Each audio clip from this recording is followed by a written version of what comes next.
यह कहानी है मेरे दादाजी की। आज से 60 साल पहले मेरे दादाजी एक ट्रक चलाते थे। उत्तराखंड के एक गांव में सड़क का निर्माण कार्य चल रहा था। पहाड़ों को काट कर सड़क बनाई जा रही थी। इसी काम में कई सारे ट्रक लगे हुए थे। मेरे दादाजी का ट्रक उनमें से एक था। बाकी ट्रक ड्राइवर तो अपने ट्रक में ही खाना बनाते और उसी में सो जाते, लेकिन मेरे दादाजी को बहुत ही स्वादिष्ट खाना और साफ आरामदायक बिस्तर चाहिए होता था। इसलिए वह एक किराए का घर ढूंढ रहे थे जहां वह आराम से खाकर नहा धोकर सो सकते। पहले ही दिन से उन्होंने एक घर ढूंढ लिया। घर पुराना और जर्जरा हालत में था, लेकिन उसमें रहा जा सकता था। उसके ऊपरी मंजिल पर दादाजी को सस्ते दाम पर एक कमरा मिल गया। उस कमरे की मालकिन एक बूढ़ी औरत थी और उसकी एक बेटी थी। बेटी जो सुन बोल नहीं सकती थी। पहले दिन तो दादाजी का अच्छा गुजरा। दिन भर काम करके वह अपने कमरे में आए। उस घर में वह बूढ़ी औरत खाना पका रही थी और दादाजी को उनके कमरे में देखकर आई। दादाजी वहाँ बैठे हुए अपने कमरे में खाने का इंतज़ार कर रहे थे। वह बूढ़ी औरत की बेटी दादाजी को उनके कमरे में खाने का डिब्बा देकर आई। दादाजी ने खाने का डब्बा खोला और उसमें सूखा मीट और रोटियां रखी थी। दादाजी ने खाना खाया और उसके बाद वह सो गए। आधी रात को उन्हें ऐसा लगा जैसे मानो उनकी छत के ऊपर कोई चल रहा हो। उस घर की छत टीन की बनी हुई थी। दादाजी ने सोचा कि टीन हवा की वजह से आवाज़ कर रही हो, इसलिए वह तकिए से अपने कान ढककर सो गए। और अगली सुबह उन्होंने दरवाज़ा खोला तो बाहर दादाजी ने वापस कुएं में देखा। उसमें दादाजी ने अपनी परछाई देखी और एक बकरी के बच्चे को देखा तो दादाजी ने बाल्टी उठाई और शायद सोचा दादाजी का यह भ्रम था। फिर जब उन्होंने अपनी परछाई देखी तब दादाजी के मन को तसल्ली हुई। फिर दादाजी ने तुरंत कुएं में एक बाल्टी डाली और उस बकरी के बच्चे को उस बाल्टी में फंसाकर रस्सी से बाहर खींचा। जैसे ही बाल्टी उस कुएं से बाहर आई, वह बकरी का बच्चा उस बाल्टी में से फुदककर बाहर कूदा और वहाँ से दूर भाग गया। दादाजी ने घर में आसपास देखा, मगर उन्हें कोई वहाँ बूढ़ी औरत और उसकी बेटी नहीं दिखाई दी। दादाजी ने अपने ट्रक में चढ़े और सीधा अपने काम पर निकल गए। दादाजी की आदत थी कि वह नाश्ता नहीं करते थे। रात के खाने के बाद वह सीधा अगली दोपहर में ही खाना खाते थे, मगर उस दिन उन्हें बहुत ज़ोर की भूख लग रही थी। फिर उन्होंने दोपहर के पास ही ढाबे में खाना खाया। उसके बाद दिन भर काम करके वह वापस अपने बूढ़ी औरत के घर पहुँचे। वहाँ ना धोकर रात में खाना खाते और फिर सो जाते और फिर आंगन में बैठकर नहाने लगते। वह बीच बीच में इधर उधर नज़र घुमा के उस बूढ़ी औरत को और उसकी बेटी को ढूंढ रहे थे, मगर दादाजी को उन दोनों में से कोई भी नहीं नज़र आया। दादाजी ने नहा धोकर अपने कमरे में गए। थोड़ी देर बाद उनके दरवाजे पर दस्तक हुई। उन्होंने दरवाज़ा खोला और देखा कि दरवाजे पर खाने का डिब्बा रखा हुआ था।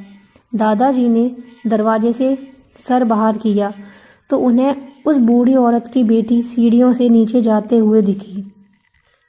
अच्छा, दादाजी ने खाने का डब्बा उठाया और दरवाज़ा बंद करके चारपाई पर बैठ गए।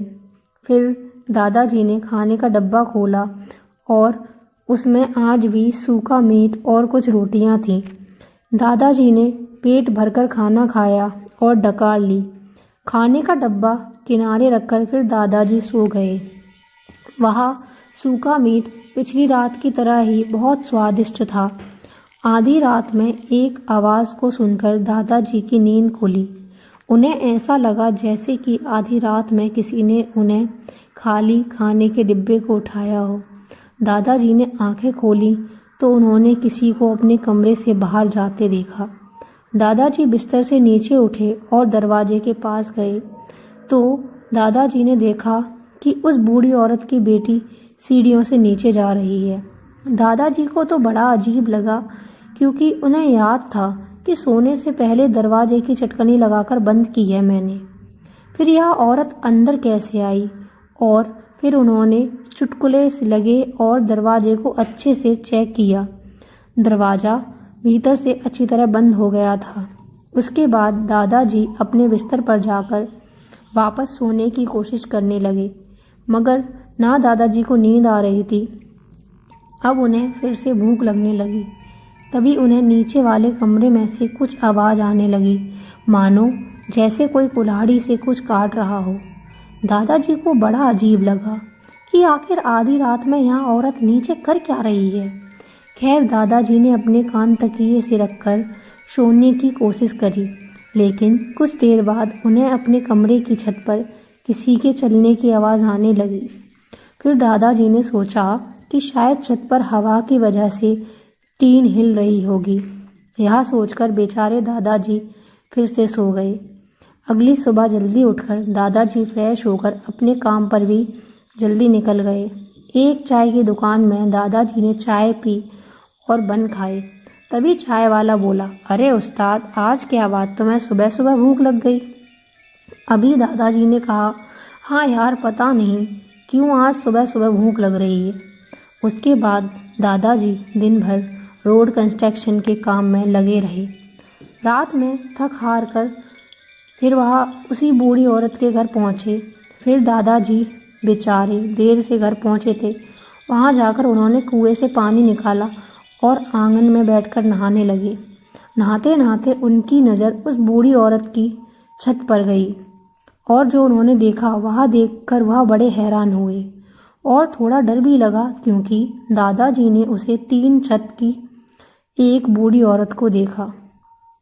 दादाजी बेचारे परेशान हो गए, क्योंकि वह बूढ़ी औरत थी या फिर बेटी, क्योंकि अंधेरे की वजह से उनको कुछ समझ नहीं आ रहा था।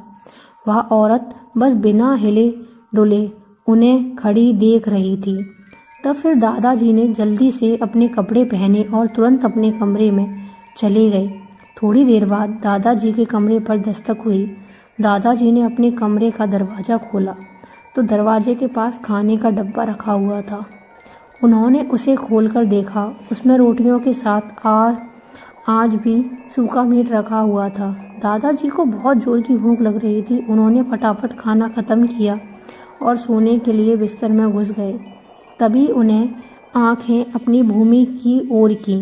उन्हें नीचे से वही आवाज़ आने लगी, कुल्हाड़ी से कुछ काटने की।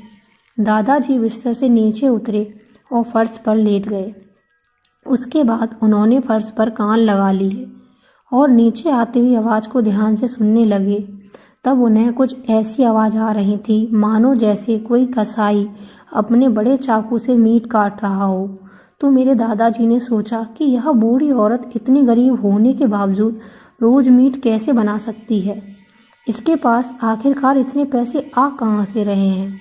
और दादाजी खुद भी उन्हें किराया कितने पैसे नहीं दे रहे थे कि जिससे वह रोज़ ही मीट बना सकें। थोड़ा सा आशा लगने पर दादाजी की नींद नहीं आ रही थी। वह खड़े उठे और चुपचाप कमरे से बाहर निकले। दबे पांव दादाजी सीढ़ियों से नीचे उतरे। फिर वह उस बूढ़ी औरत के कमरे के पास गए। उस कमरे का दरवाज़ा आधा खुला हुआ था। उस कमरे के अंदर घुन दे रहा था, गुप्त अंधेरा था। दादाजी ने अपनी जेब से टॉर्च निकाली।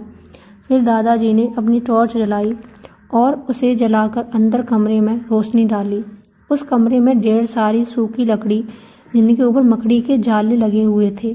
पूरे कमरे में चूल्हे की कालिक लगी हुई थी। इस कमरे में एक कमरा जुड़ा हुआ था। दादाजी ने कमरे को करीब से देखा। उस कमरे में हल्की फुल्की रोशनी हो रही थी। फिर भी दादाजी ने टॉर्च की रोशनी अंदर डाली और जो देखा वह देखकर उनके होश उड़ गए। उस कमरे में एक चूल्हा जल रहा था और उसके ऊपर एक बड़े से भगोने में कुछ पक रहा था। और इसमें डरने वाली बात यह थी कि उस भगोने से एक इंसानी हाथ और एक इंसानी पैर बाहर निकला हुआ था। उस भगोने में इंसान को काट कर पकाया जा रहा था। यह सब देखकर दादाजी को उल्टी आने लगी और वह वहाँ से भागते हुए बाहर निकले। उसके बाद दादाजी अपना सामान लेने के लिए तुरंत सीढ़ियों से अपने कमरे में गए। वहाँ पहुँचे तो देखा कि उनके बिस्तर पर वही खाने का डिब्बा खुला हुआ रखा था और उस डिब्बे में वही सूखा मीट रोटियां रखी हुई थीं। उसे देखकर दादाजी को फिर से अचानक ही उल्टियां आने लगी। फिर दादाजी ने खुद को संभाला और अपना सामान उठाया और तुरंत उस घर से निकल गए। अपने ट्रक में बैठे और पूरी रफ्तार से अपना ट्रक वहाँ से भगाया। दादाजी वहाँ से तुरंत कंस्ट्रक्शन साइट में गए।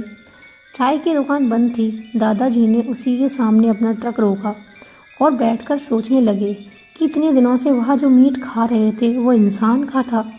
दादाजी को बार बार उल्टियाँ आ रही थी। कुछ देर बाद सुबह हुई और चाय की दुकान वाला आया और उसने मेरे दादाजी को देखा तो उसने पूछा, अरे उस्ताद, क्या हुआ? इतनी सुबह सुबह कैसे आ गए? तबीयत तो ठीक है ना तुम्हारी? दादाजी ने कुछ नहीं कहा और उन्होंने बाल्टी में से एक जग पानी लिया और कई घंटों पानी पीने के बाद उन्होंने अपना मुंह धोया और ठंडे पानी से मुंह धोने के बाद दादाजी को अब ठीक लगने लगा था। यह बात चाय वाले ने कहा, तबीयत तो ठीक है ना तुम्हारी उस्ताद? तब दादाजी ने उसे कुछ नहीं कहा। उन्होंने बाल्टी में से एक जग पानी लिया और कई बार पानी पीने के बाद उन्होंने मुंह धोया। पानी से मुंह धोने के बाद फिर चाय वाले ने पूछा। तब फिर दादाजी ने उस चाय वाले को सारी बात बताई। यह बात सुनकर चाय वाला भी हैरान था कि वह समझ गया था कि दादाजी के साथ हुआ क्या है। फिर उसने दादाजी से कहा, उस्ताद, लगता है कि तुम बिंदिया ताई के घर रहकर आए हो, पर अजीब बात यह है कि तुम उसके घर पर रह कैसे सकते हो? तुमने वहाँ खाना भी खाया, लेकिन बिंदिया ताई तो कई साल पहले ही मर चुकी हैं और उसकी एक बेटी थी जो सुन बोल नहीं सकती थी, वह तो गायब ही हो गई। बहुत पहले हमारे गांव से छोटे बच्चे गायब होने लगे थे। कुछ बूढ़े लोग भी। सबने यही सोचा कि गांव के जंगल में कोई आदमखोर बाघ या भेड़िया होगा।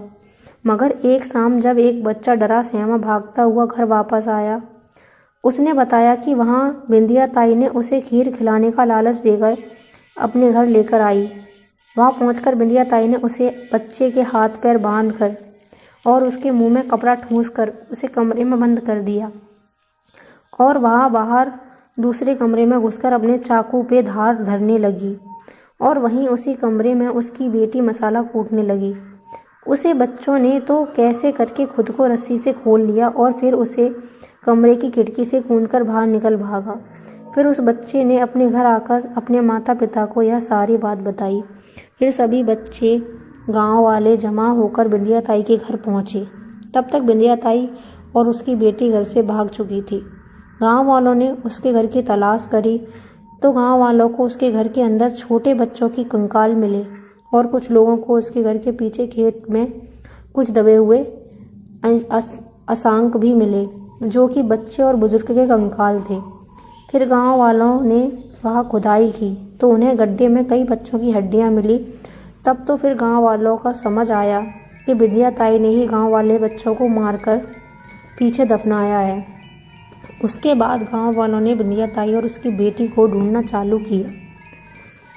दूर जंगल में पहाड़ी के ऊपर जाती हुई बिंदिया ताई को लोगों ने धर दबोचा, मगर उसकी बेटी को कहीं नहीं मिल पाई। गांव के लोगों ने बिंदिया ताई से सख्ती से पूछा तो बिंदिया ताई ने सारा सच बोल दिया। उसने बताया कि वह उसकी बेटी को इंसानी मांस खाने की लत लगी। जब भी उन्हें इंसानी मांस खाने की भूख बढ़ती तब वह छोटे बच्चों को या फिर किसी बूढ़े बुजुर्ग को किसी न किसी बहाने से अपने घर लेकर जाते और वहाँ उन्हें मारकर चूल्हे में पकाकर खा जाते। छोटे बच्चे और बूढ़े इंसान पर काबू पाना आसान होता था, इसलिए वह छोटे बच्चों या बूढ़ों को ही अपना शिकार बनाते। यह सारा सच जानकर लोगों को गुस्सा 7वें आसमान पर था। तभी जब सभी लोगों ने कहा इस बुढ़िया को जिंदा जला दो, बिंदिया ताई ने यह सुना तो वह डर गई और उसने पहाड़ी से नीचे कूदकर अपनी जान दे दी। वो पहाड़ी देख रहे हो उस्ताद? उसी पहाड़ी के नीचे आज भी बिंदिया ताई का कंकाल पड़ा है। तब मेरे दादाजी ने उस चाय वाले से पूछा, और उसकी बेटी का क्या हुआ? उसका कुछ पता नहीं है तुमको? तुम फिक्र मत करो उस्ताद, तुमने किसी इंसान का मांस नहीं खाया, बल्कि तुमने तो वहाँ कुछ खाया भी नहीं है। अपनी शक्ल देख रहे हो, अपने कपड़े देखो, सब ढीले हो चुके हैं, गाल भी अंदर घुस चुके हैं। तुम्हारे जब तुम आए थे तब हट्टे कट्टे थे, मगर अब देखो दुबले पतले हो चुके हो। तुम्हें रोज़ सुबह भूख लगती थी तो तुम मेरी दुकान में आकर चाय और बन खाते थे, क्योंकि तुम रात में कुछ खाते ही नहीं थे। वह सिर्फ तुम्हारा भ्रम था, आंखों का धोखा था। मुझे नहीं मालूम था कि तुम वहाँ रह रहे हो। उस घर में तो कोई रह ही नहीं सकता, वह इतना टूट चुका है, न जाने तो वह कैसे रह रहे थे। खैर चलो, भूल जाओ उस बात को। अच्छा हुआ तुम वहाँ से भाग आए। मेरे दादाजी अब मर चुके हैं, लेकिन उनकी यह कहानी हमारे रोम आज भी खड़े कर देती है। दोस्तों, अब चलते हैं अपनी आगे कहानी पर।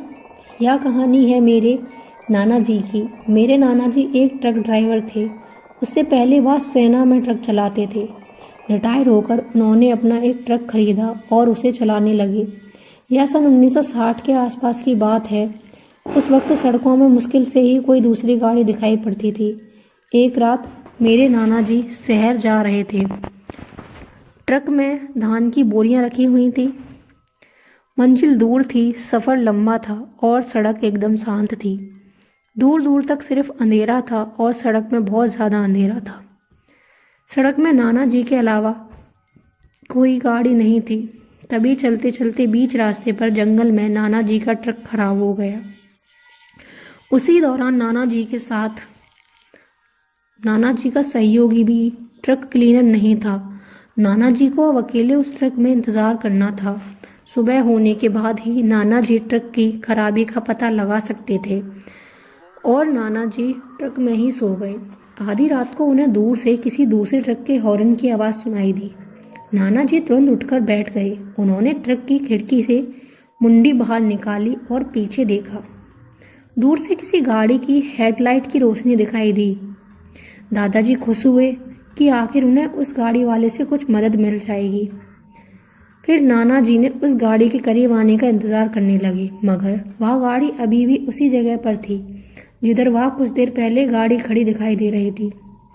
नाना जी को बड़ा अचंभा हुआ कि आखिर वह दूसरी गाड़ी कर क्या रही है। अब तक तो उसे वहाँ से बहुत दूर पहुँच जाना चाहिए था।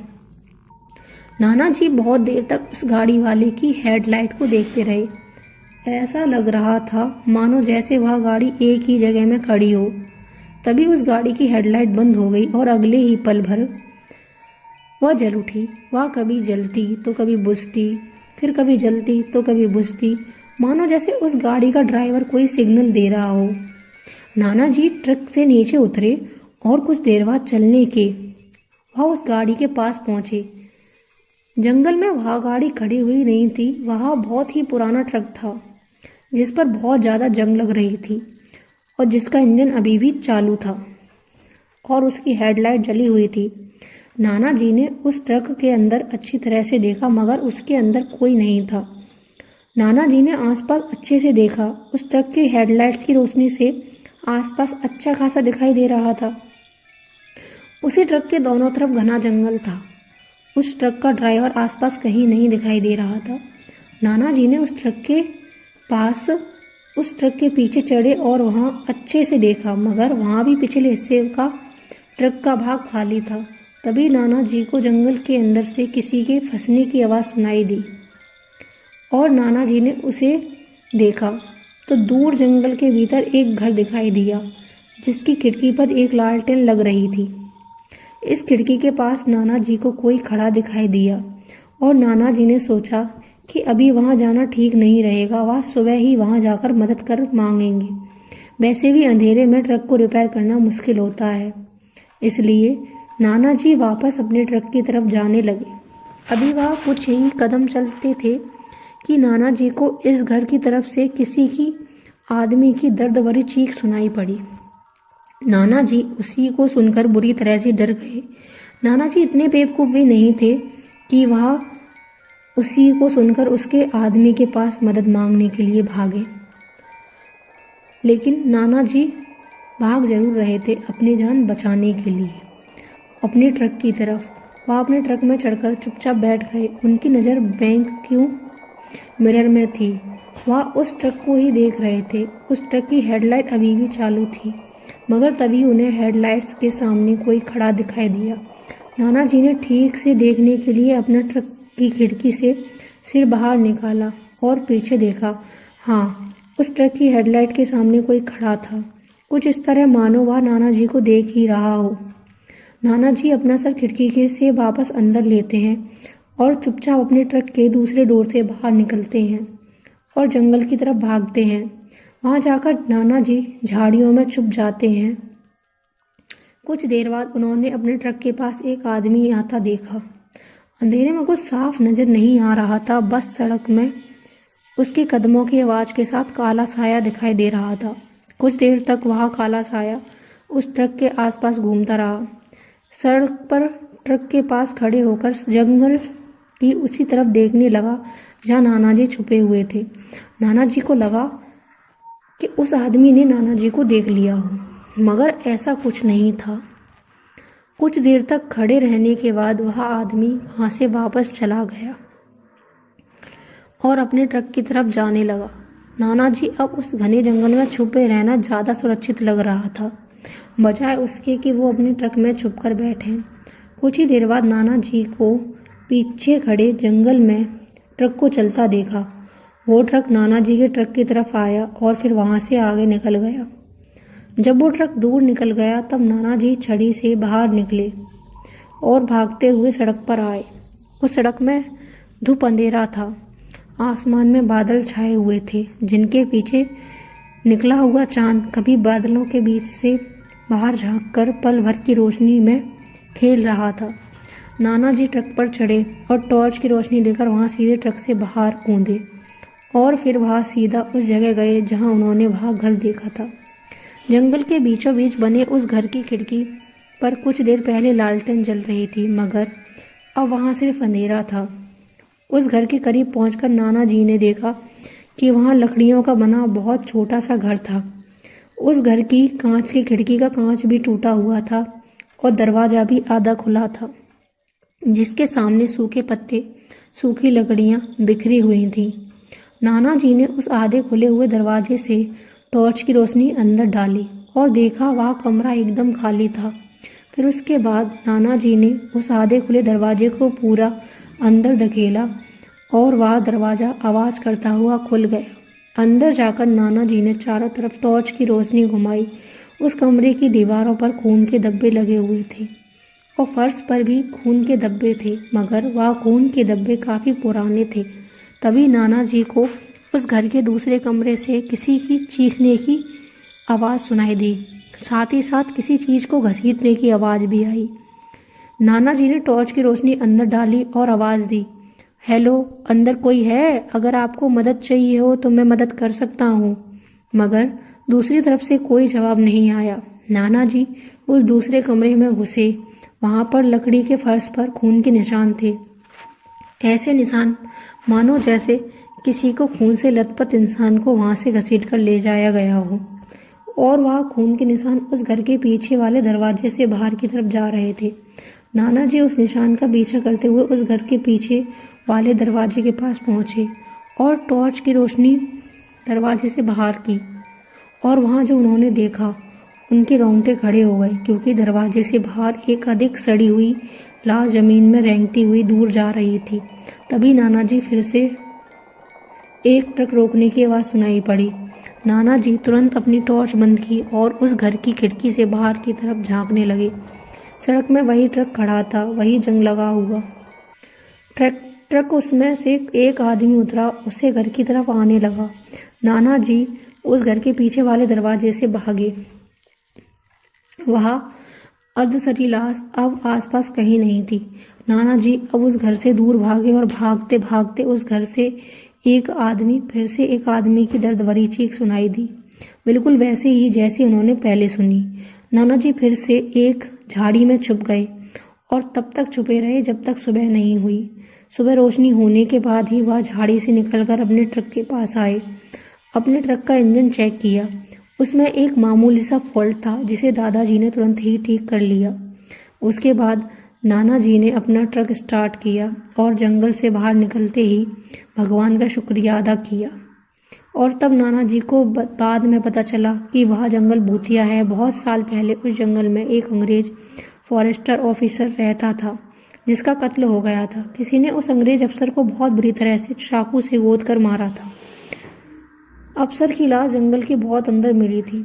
दम तोड़ने से पहले अंग्रेज अफसर घायल अवस्था में जंगल से बाहर रहता हुआ उस कातिल से बचने की कोशिश कर रहा था, परंतु आखिर में अपना दम तोड़ दिया। उसे किसने मारा था कोई नहीं जानता, मगर जिसने भी मारा था पूरी नफरत के साथ बड़ी बेरहमी से मारा था। नाना जी ने यह कहानी मेरे पापा, चाचा, बुआ सबको सुनाई जब वे सब छोटे थे। इस घटना के कुछ नाना जी का ट्रक पहाड़ी से नीचे खिसककर एक्सीडेंट हो गया जिसमें उनकी मौत हो गई, मगर आज भी यह कहानी हमारे खानदान के लोगों को मुंह जुबानी याद है और अक्सर अपनी महफिलों में इस कहानियों को बयां करते हैं। तो फिर अपनी अगली कहानी पे चलते हैं। यह सन 1996 की बात है। एक रात में अपना खाली ट्रक लेकर अपने गांव वापस जा रहा था। मेरे वहां तक पहुंचने के लिए सड़क जंगल के बीच से होकर गुजरती थी। उस जंगल में बहुत बड़ा पुराना खंडर हॉस्पिटल हुआ करता था। कंट्री टेबल चेयर ऑल अवस्था में जो पड़ी हुई थी। मेरे मन में लालच आ गया और मैंने सोचा क्यों ना हॉस्पिटल के अंदर जाकर वहां से कुर्सियां, टेबल, बेड वगैरह लाकर बेच डालूं। इस वजह से मैं अस्पताल के अंदर घुसा। मैंने अपना ट्रक बाहर सड़क में ही खड़ा किया और थोड़ा पैदल चलकर अपने उस अस्पताल तक पहुंचा। अस्पताल की हालत बेहद ही बुरी थी। उसके बाद धूल मिट्टी, दरवाजे के टूटे हुए कांच के टुकड़े बिखरे हुए थे। उस अस्पताल के अंदर अपने मतलब की चीज़ ढूंढ रहा था। मेरा हाथ में एक टॉर्च थी। मैंने कुछ कुर्सियां रखी जो अच्छी हालत में थी, कुछ टेबल्स और 2 बेड्स जो बिल्कुल सही थे। बाकी सारा सामान छोटा मोटा था जो मेरे किसी काम का नहीं था। मैंने एक एक करके सारी कुर्सियां, टेबल और एक बेड अपने ट्रक में चढ़ाया और आखिरी बेड लेने अस्पताल के अंदर घुसा। तब मुझे महसूस हुआ कि कोई और भी वहाँ है। मैंने किसी की परछाई देखी, मगर जब मैं उसे टॉर्च की तरह रोशनी डालने लगा वहाँ कोई नहीं था। मुझे किसी के कदमों की आवाज़ सुनाई पड़ी। दबे कदम मैं उस तरफ गया। मैं दीवार की ओर से दूसरी तरफ जहाँ वहाँ एक कॉरिडोर था, मगर अंधेरे की वजह से मुझे उसमें कुछ साफ नज़र नहीं आ रहा था। मैंने टॉर्च की रोशनी उस कॉरिडोर में डाली। जो मैंने देखा वह देखता रह गया और मेरे रोंगटे खड़े हो गए। उस कॉरिडोर में एक बूढ़ी औरत खड़ी थी जिसे नर्स वाला यूनिफॉर्म पहना था, मगर उसकी यूनिफॉर्म बहुत गंदी थी, फटी हुई थी। उसके शरीर का मांस बूढ़े इंसान की तरह झुर्री से भरा हुआ था।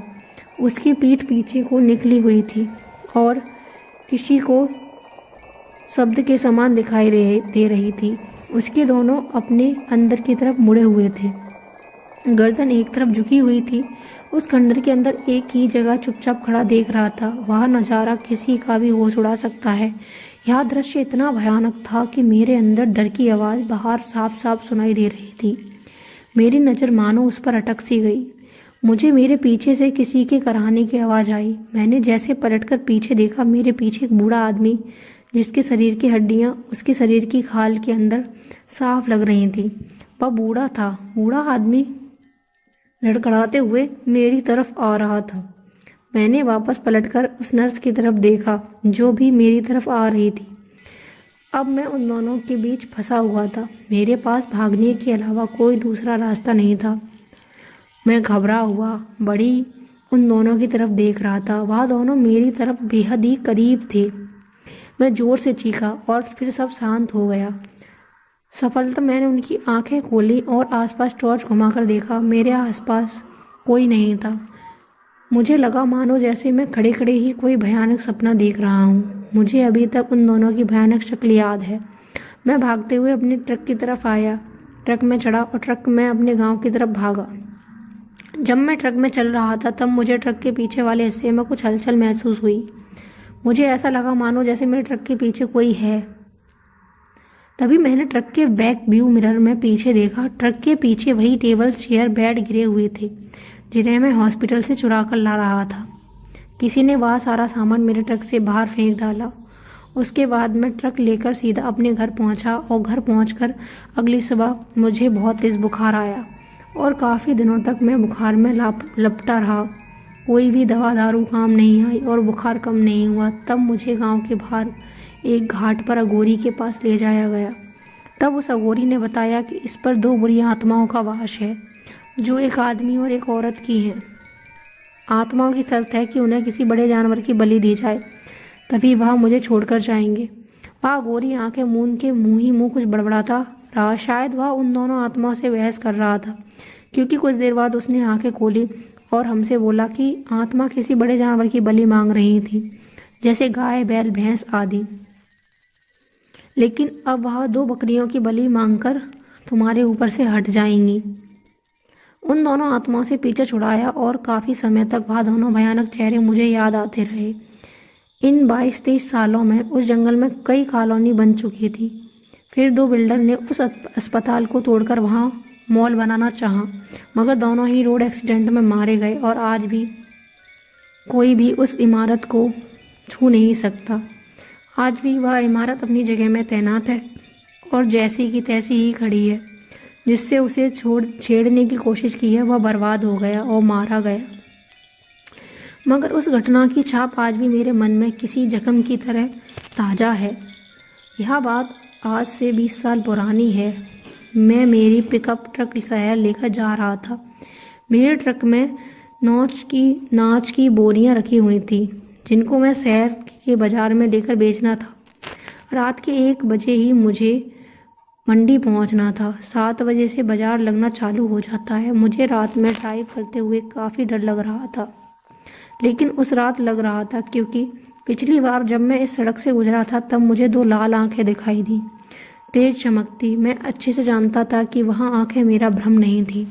वह उस जंगल में कुछ तो था जो इस दुनिया का नहीं था।